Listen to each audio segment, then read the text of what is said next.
dense avec autre chose que la voiture. Donc tout l'étalement urbain, tout l'accroissement de cette tâche urbaine, en fait repose sur un seul principe, c'est que la voiture va perdurer. Donc ça pose des interrogations. Effectivement, tous les ans, je pense qu'il y a beaucoup de recherches peut-être dans ces murs, on essaie d'inventer la nouvelle voiture électrique.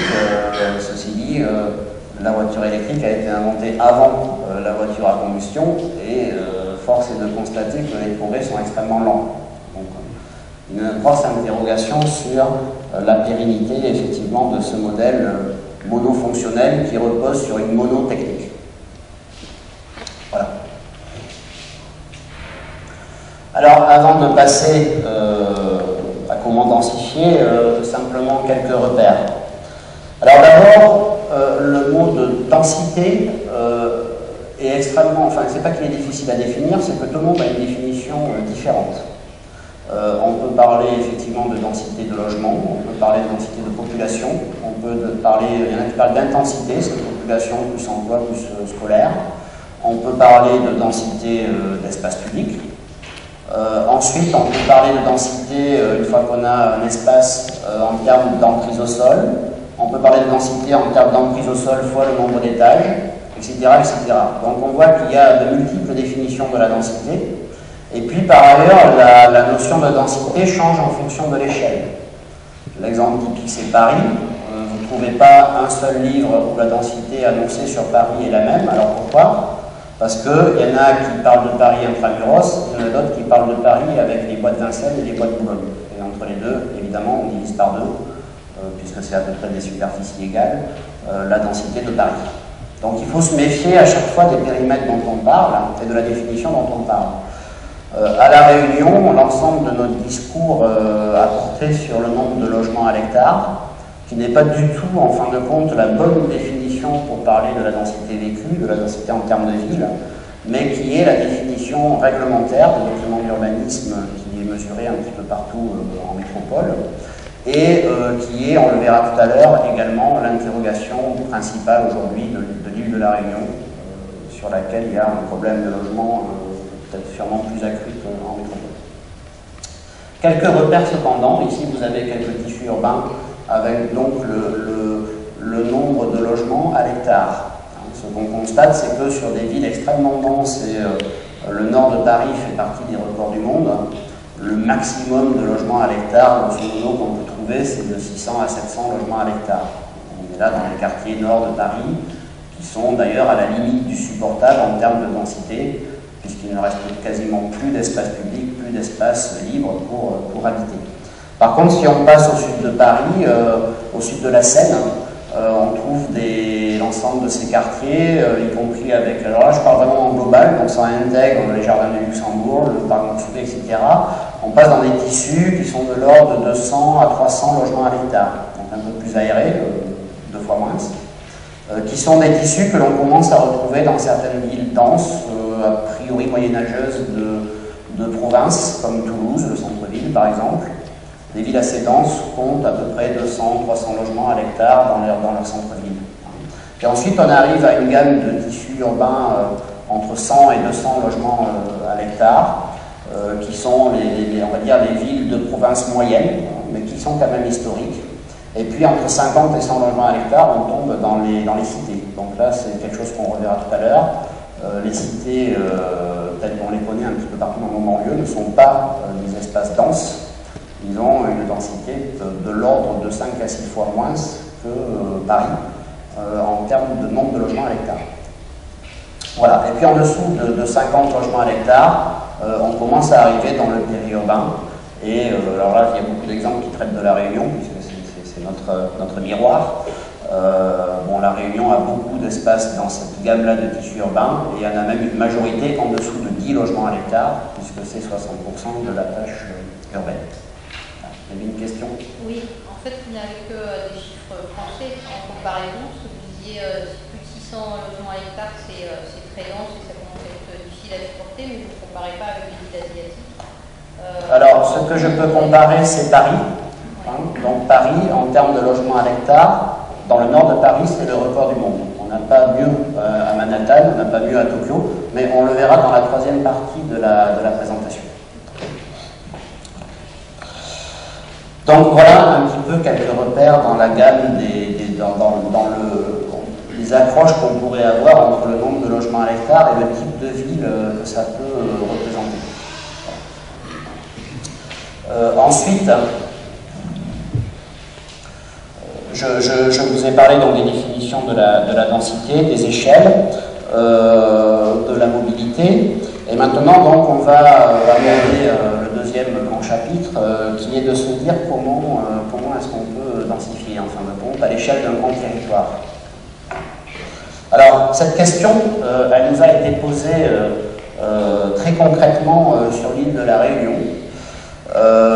Donc peut-être que beaucoup d'entre vous la connaissent, hein. L'île de la Réunion, vous avez une notion d'échelle en bas ici à droite, c'est à peu près Paris plus la petite couronne en superficie.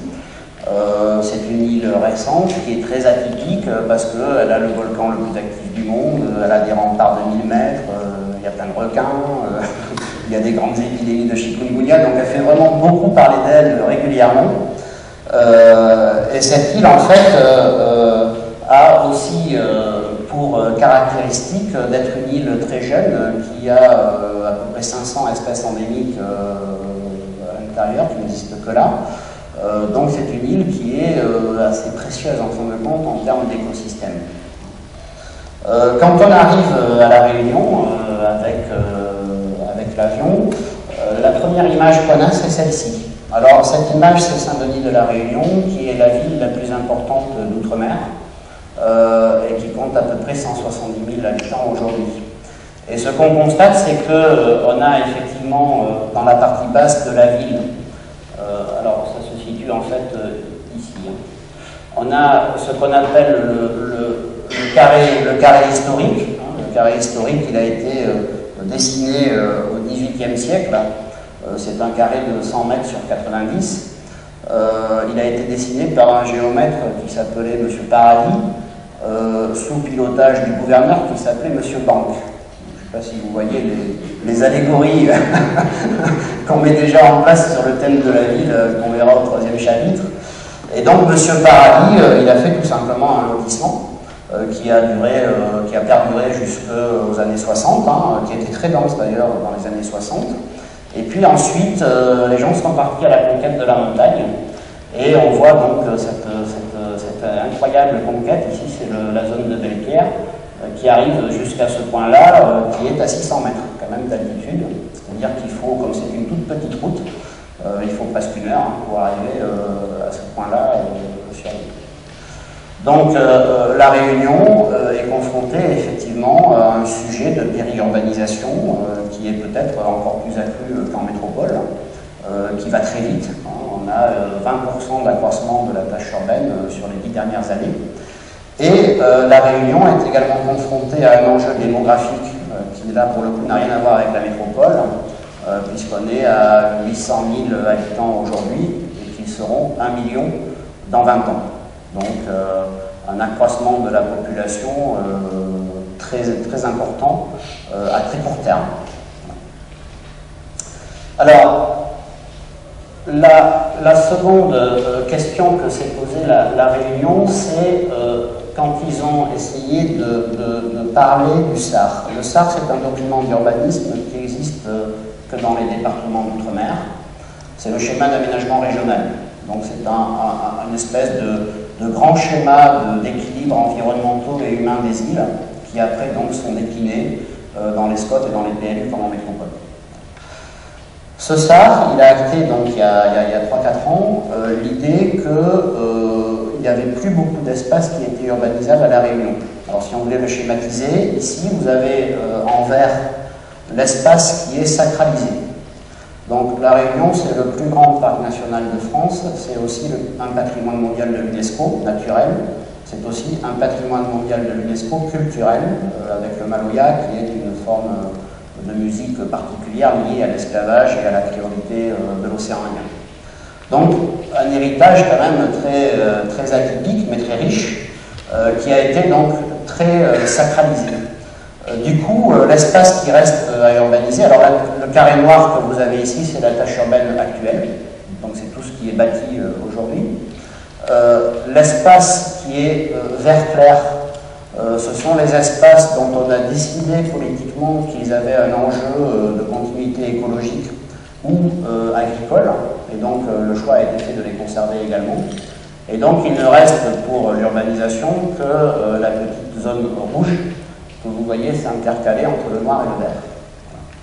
Donc ce que vous voyez en pointillé, en noir pointillé, le carré le plus grand, c'est, si on continue en fin de compte à urbaniser comme aujourd'hui, c'est le résultat dans 20 ans.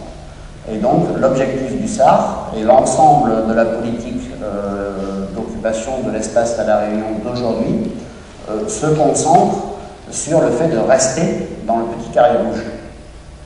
Je ne sais pas si c'est très clair. Voilà. Donc la question qui nous a été posée à nous, Artelia, c'est, partant de ce constat-là, comment est-ce qu'on va aller expliquer aux élus qu'il faut densifier et comment est-ce qu'on va un petit peu les inciter à densifier et donc leur donner des éléments de méthode. Voilà.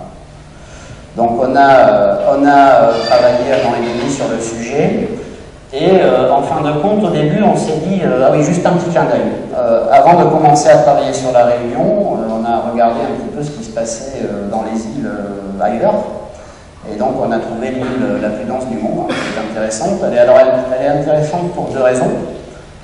C'est qu'elle illustre très bien le fait que les îles sont soumises à des enjeux différents que la métropole, puisque les territoires sont fermés. Donc il faut bien à un moment donné construire en hauteur ou différemment pour accueillir le surplus de population. Donc l'île de Malais, effectivement, Maldives, est assez dense, 160 logements à l'hectare, qui correspond grosso modo, on va dire, aux quartiers les moins denses de Paris. Mais elle a un accroissement de la population similaire à La Réunion, donc premier problème. Et un second problème qui est un peu annexe par rapport au discours d'aujourd'hui, qui est qu'elle culmine à 50 cm et donc elle va disparaître avec la montée des eaux.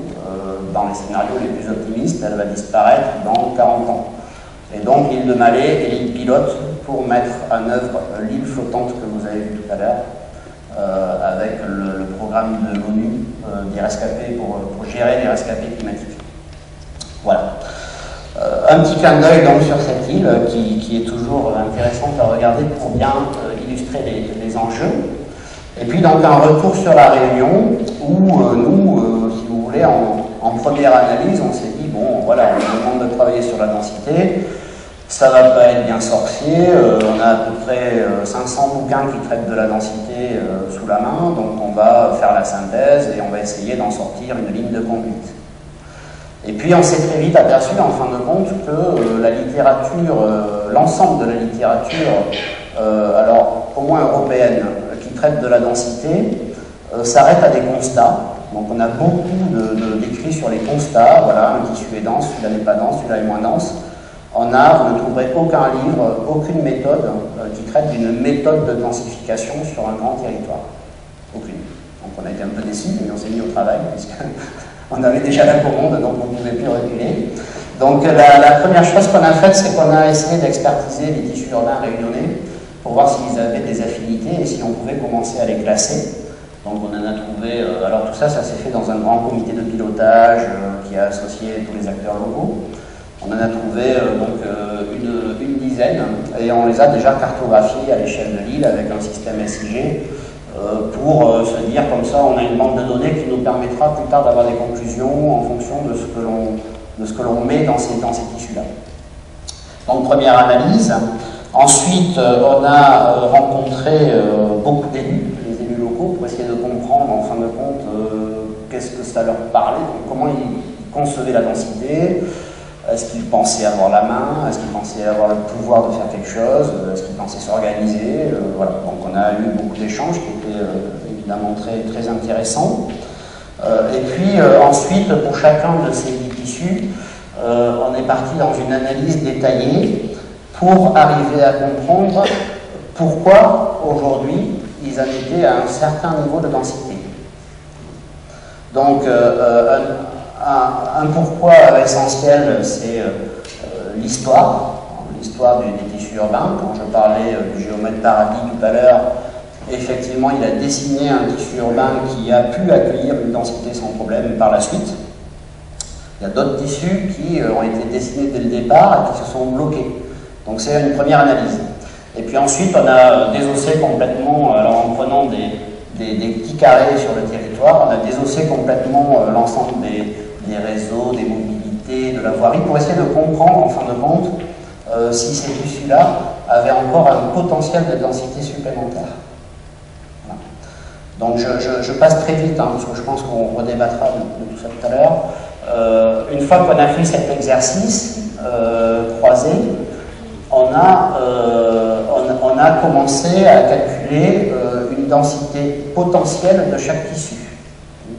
Donc en regardant évidemment au passage les règlements d'urbanisme et pas forcément en les appliquant, parce que les densités plafonds qu'on trouve dans les documents d'urbanisme réglementaires sont rarement atteignables si on veut avoir une densité bien vécue. Donc toutes les densités en fin de compte qu'on a préconisées en fonction des tissus sont inférieures au PLU réunionnais. Et donc on a commencé à classer le potentiel de ces tissus en fonction aussi des échelles. Par exemple, si on prend les données historiques, on a d'abord la moyenne actuelle, la densité possible, mais à l'échelle du tissu, donc à l'échelle d'une ville entière. Ensuite, on a zoomé sur un quartier, et ensuite on a zoomé sur une parcelle. Encore une fois, la notion d'échelle est importante, parce qu'à chaque fois, on ne calcule pas la même chose. Dans le quartier, on rajoute les voiries, on rajoute les jardins, on rajoute les espaces verts. Dans la ville, on rajoute par exemple un stade, on rajoute des grands équipements, donc qui font en fait baisser la densité de logement en tant que telle. C'est une gymnastique un petit peu difficile, que je vous expose très vite, mais qu'on a déroulé pendant des mois. Donc tout ça, ça a été fait pour chaque tissu. Et ensuite, on s'est rapidement aperçu, donc là si vous voulez, on est dans un exercice. Ah, alors là je dessine, il faut que je le pose. Excusez-moi. Jusqu'à présent, on est dans un exercice qui ressemble un petit peu à ce que l'on peut trouver donc dans les bouquins qui traitent de la métropole, à savoir un tissu, une densité potentielle, et un début d'explication sur son histoire, sur la façon dont il peut s'organiser. Mais on n'est pas encore dans la méthode. C'est-à-dire que ce n'est pas parce qu'un tissu est densifiable qu'il est facile à densifier. Est-ce qu'il est densifiable rapidement? Est-ce que pour un élu, c'est facile de le faire? S'il veut le faire, par où il commence? Donc ça, c'était notre vraie commande. Et là, on a dû par contre tout inventer. Donc c'est un travail qui a été très concerté. Et on a commencé, au gré de ces concertations, à détourer en fin de compte les principaux leviers qui peuvent favoriser une densification urbaine. Donc les leviers, vous les avez ici, il y en a 17, ils sont à gauche. Donc on a d'abord des leviers liés à la gouvernance générale, donc le PLU évidemment, certains tissus se prêtent bien à des projets urbains, d'autres non. La mixité, est-ce qu'on est dans des dynamiques de mixité faciles ou pas, et les possibilités d'action publique locale. Là, c'est pour la Réunion, tous les enjeux de défiscalisation, etc., qui tractent en fin de compte la promotion immobilière réunionnaise. Mais qui ne va que sur certains tissus, pas dans tous, les tissus, le préférentiel, etc. Ensuite, on a évidemment tous les leviers qui sont liés au foncier. Donc le foncier, c'est évidemment ce sur quoi tout repose, hein, donc c'est très détaillé. On a le prix du foncier, le fait qu'on ait la domanialité du privé, du public, etc., des dents creuses, la taille moyenne des parcelles, en fin de compte la configuration originelle d'un foncier. On a ensuite tout ce qui touche à l'accessibilité. On verra tout à l'heure que c'est fondamental pour densifier. Et puis en fin de levier, les réseaux urbains, dont on a dit tout à l'heure que le principal enjeu c'est le coût et sa gestion dans la durée. Voilà. Donc ensuite pour chaque tissu, on a essayé de mettre des bonnes notes ou des mauvaises notes en fonction de leur facilité à recevoir un levier. Et donc on a pu en fin de compte classer, c'est le tableau qui est ici, chaque tissu en fonction d'une échelle de facilité de densification. Et donc, si vous voulez, ça permet, on va le voir tout à l'heure, de disposer en fin de compte d'un objectif de densité à 20 ans, qui en fin de compte n'est pas la densité potentielle physique du tissu, mais qui est, en fonction de sa facilité à être mise en œuvre, préférentielle ou pas. Ça permet de donner des priorités en fait sur le territoire.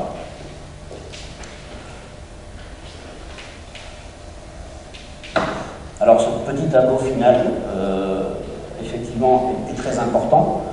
Il est tout petit, mais il a demandé un an de travail, donc on y tient beaucoup. Ah, je dessine encore, il faut poser le crayon. Voilà, donc je ne vais pas vous donner beaucoup de chiffres aujourd'hui. La conclusion générale de cette étude au final, c'est qu'on a effectivement des tissus qui représentent peut-être pas une surface très importante sur l'île de la Réunion, mais qui ont un potentiel de densification important.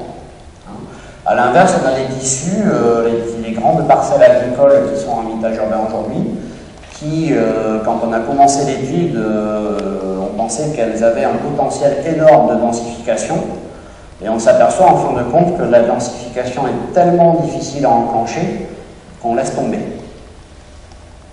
Les raisons principales, c'est effectivement le mitage des grandes parcelles agricoles réunionnaises est assez révélateur. Ce sont des parcelles agricoles qui sont entièrement privées, donc on ne peut pas y faire d'action publique, qui se construisent en fin de compte au fil de l'eau sur des voies à impasse qui sont extrêmement étroites. Donc en fin de compte, au bout d'un moment, le tissu se bloque et toute intervention extérieure sur le tissu est totalement impossible.